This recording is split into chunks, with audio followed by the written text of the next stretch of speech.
Alors, ceci n'est ni un coup de cœur, ni un coup de gueule, c'est un coup d'espoir.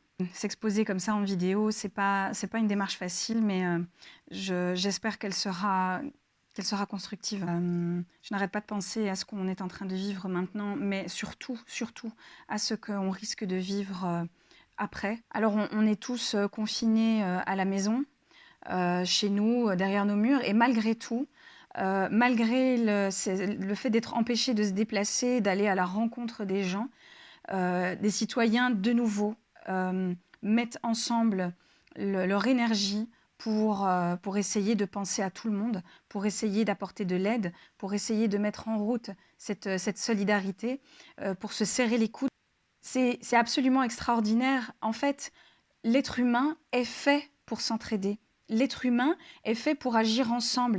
Et ça fait juste des siècles qu'on nous empêche de faire ça, en fait. Alors, comment? Mais tout simplement parce qu'on fonctionne dans un régime, j'ai même pas envie de dire système, c'est vraiment un régime pyramidal, vertical, où on admet qu'une poignée de gens au-dessus, à la tête des décisions.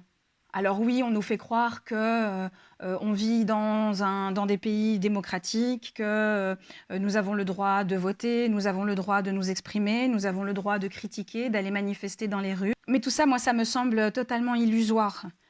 C'est illusoire parce qu'en dépit de tout ça, au final, les décisions qui sont prises, eh bien, elles vont à l'encontre de notre bien-être premier. On apprend aujourd'hui, on réapprend les coupes budgétaires qui ont été faites dans le secteur de la santé, dans tous les secteurs essentiels en fait. Dans les secteurs qui font vivre la population, qui font que la population apprend, qui font qu'elle mûrit, qui font qu'elle grandit, au profit de l'économie, du capitalisme, des stocks. On fait des stocks d'un tas de choses dont réellement on n'a pas besoin en fait pour vivre. Tant que on garde ce système où il y a des gens qui sont au-dessus et des gens qui sont en dessous, eh bien, on va susciter dans la population, on va provoquer un espèce d'instinct de survie qui consiste à devoir écraser certains pour ne pas se retrouver soi écrasé.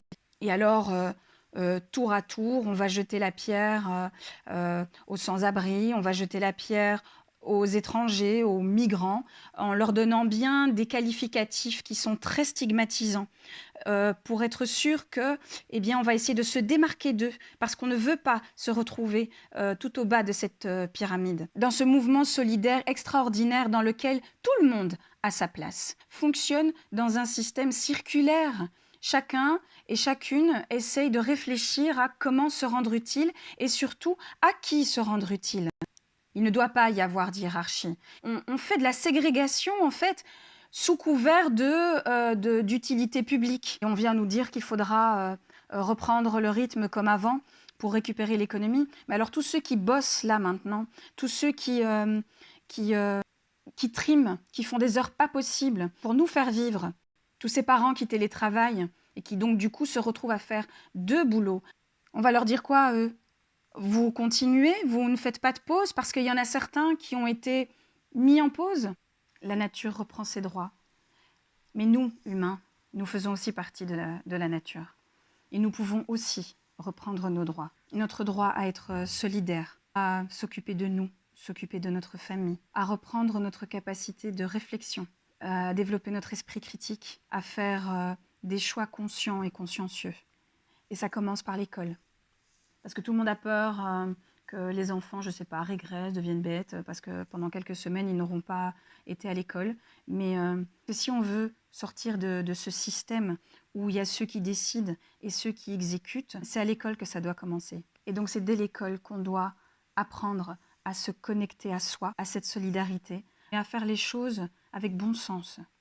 L'intelligence n'est pas le fait de ceux qui ont développé leur mémoire. L'intelligence, elle peut être collective et elle se fait par l'expression de ses talents. Et elle passe d'abord par le fait d'être convaincu que nous avons tous des talents et que nous avons tous une utilité.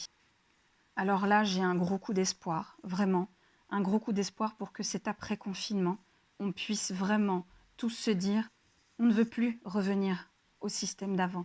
où on fait les choses parce que c'est comme ça, parce que ça a toujours été comme ça. Peut-être qu'il y en a qui vont se dire c'est quoi cette folle bisounours? Elle dit n'importe quoi. Je crois pas que c'est vraiment n'importe quoi. Je pense que c'est une réalité qui est là, qu'on a dans les mains, mais juste qu'on ne voit pas et qu'on n'utilise pas. Mais il faut qu'on le fasse. C'était mon coup d'espoir.